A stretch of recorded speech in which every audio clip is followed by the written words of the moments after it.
Jangan lupa subscribe YouTube channel Metro TV News dan jangan lupa nyalakan notifikasinya. Seperti laporan dari rekan kami Putri Lukman terkait dengan pelonggaran yang dilakukan oleh Pemprov DKI Jakarta terhadap sejumlah moda transportasi umum, kita akan tanyakan kepada Kepala Dinas Perhubungan DKI Jakarta terkait dengan bagaimana penerapan protokol kesehatan yang ketat di transportasi umum setelah pelonggaran diberlakukan. Kita sudah bersambung dengan Kadis Perhubungan DKI Jakarta, Bapak Syafrin Liputo. Selamat siang, Pak.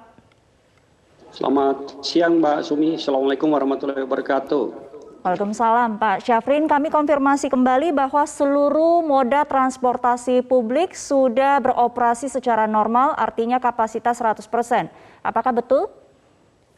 Ya benar, jadi sesuai dengan surat edaran Mendagri nomor 53 tahun 2021, tentang pelaksanaan PPKM level di Pulau Jawa dan Bali, dan juga terakhir ada peraturan gubernur nomor 1245 tentang pelaksanaan PPKM level 2 di Jakarta.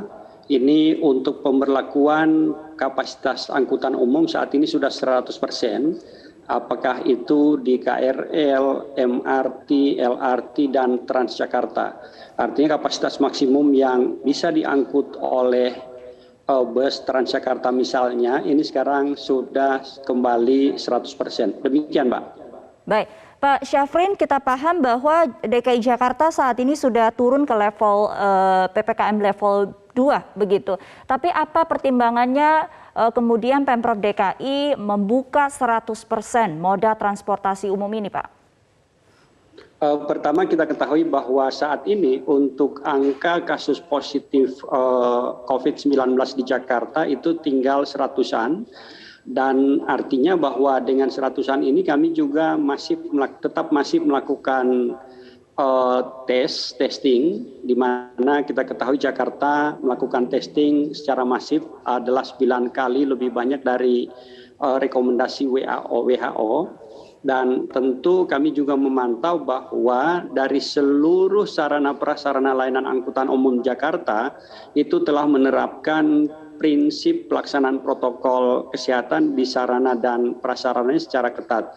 Contohnya misalnya untuk Transjakarta, setiap bus setelah operasi itu langsung dibersihkan dan dilakukan disinfeksi oleh operator bus. Artinya pada besoknya seluruh bus untuk operasional sudah siap menjalankan protokol dengan layanan yang optimal. Demikian pula halnya di prasarananya.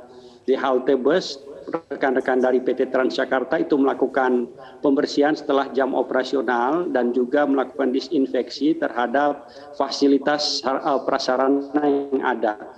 Demikian pula halnya dengan yang dilakukan oleh operator lain seperti MRT dan LRT.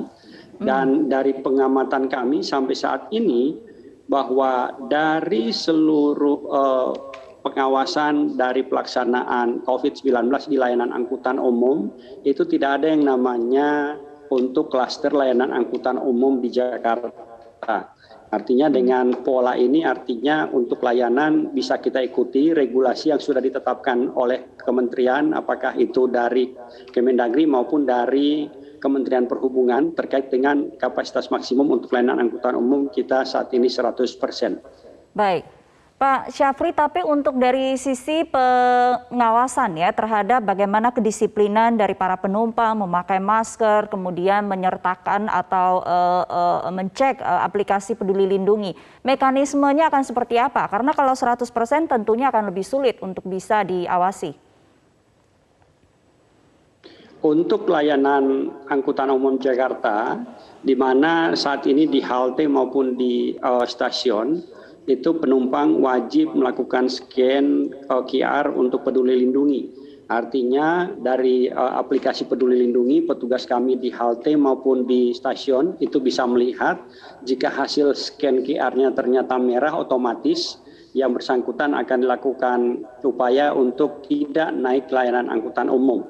Berikutnya, petugas kami di halte maupun di stasiun juga mengawasi seluruh calon penumpang yang akan naik ke layanan bus maupun kereta, itu wajib menggunakan masker. Dan juga selama di dalam sarana, apakah itu MRT.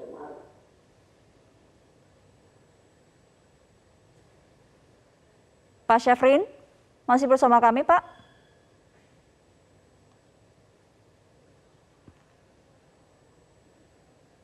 Baik, sepertinya kami mengalami kendala teknis dengan Pak Syafrin Liputo. Pak Syafrin, sudah kembali bergabung? Siap? Ya. Ya, boleh dilanjutkan, Pak, tadi. Ya, untuk pengawasannya, kami sudah menempatkan petugas di seluruh layanan angkutan umum massal Jakarta, apakah itu MRT, LRT, dan Transjakarta. Sebelum calon penumpang masuk ke halte, ke stasiun, mereka wajib melakukan scan QR.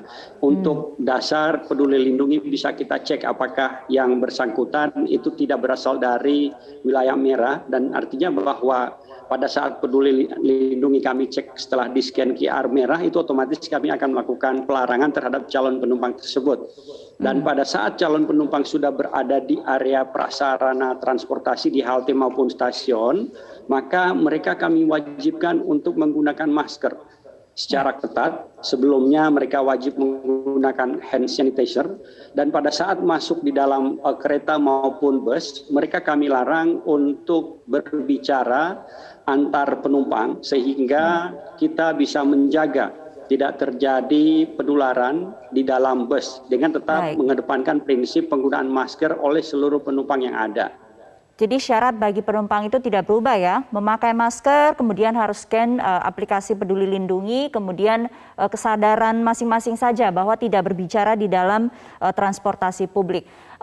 Pak Syafrin, sampai kapan aturan ini akan berlaku? Apakah akan direview secara bertahap? Tentu kami mengikuti instruksi Mendagri nomor 53 bahwa pelaksanaan ini akan dilakukan 2 minggu ke depan, dan kami akan melakukan evaluasi harian terhadap pelaksanaan pemenuhan kapasitas 100% ini. Bukan tidak mungkin dari evaluasi ini terus kami lakukan perbaikan sehingga masyarakat yang nantinya akan menggunakan layanan umum di angkutan umum massal di Jakarta itu mendapatkan aspek kepastian bahwa mereka juga dijaga untuk tidak terpapar COVID-19. Baik, Pak Syafrin, terakhir saya ingin tanyakan terkait dengan aturan ganjil genap yang juga disesuaikan kembali. Informasi selengkapnya seperti apa, Pak Syafrin? Di mana saja ruas jalan yang diberlakukan dan bagi moda transportasi yang seperti apa? Baik, untuk ganjil genap saat ini kami masih menerapkan pada 3 ruas jalan sebagaimana PPKM sebelumnya. Di PPKM 3 ada 3 ruas jalan yang diterapkan, yaitu Jalan Jenderal Sudirman, Jalan MH Tamrin, dan Jalan Rasuna Said. Nah, perbedaannya dengan PPKM level 2 ini adalah waktu pelaksanaannya. Pada PPKM level 3, waktu pelaksanaan di 3 ruas jalan tersebut dilakukan 6 sampai dengan jam 20.00. Nah, mulai PPKM level 2 ini hasil koordinasi kami dengan rekan-rekan dengan Polda Metro Jaya dan juga dari Kodam Jaya, maka untuk pelaksanaan ganjil genap itu disesuaikan waktunya menjadi pertama pagi hari pukul 6 sampai dengan pukul 10.00, kemudian sore hari adalah pukul 16 sampai dengan pukul 21.00. Kemudian untuk pemberlakuannya tidak lagi sepanjang hari, tetapi pada hari kerja saja. Untuk hari libur, Sabtu dan Minggu, serta libur nasional, ganjil genap tidak diberlakukan. Demikian, Mbak Sumi. Baik, terima kasih Pak Syafrin Liputo, Kepala Dinas Perhubungan DKI Jakarta untuk waktunya di Metro Siang.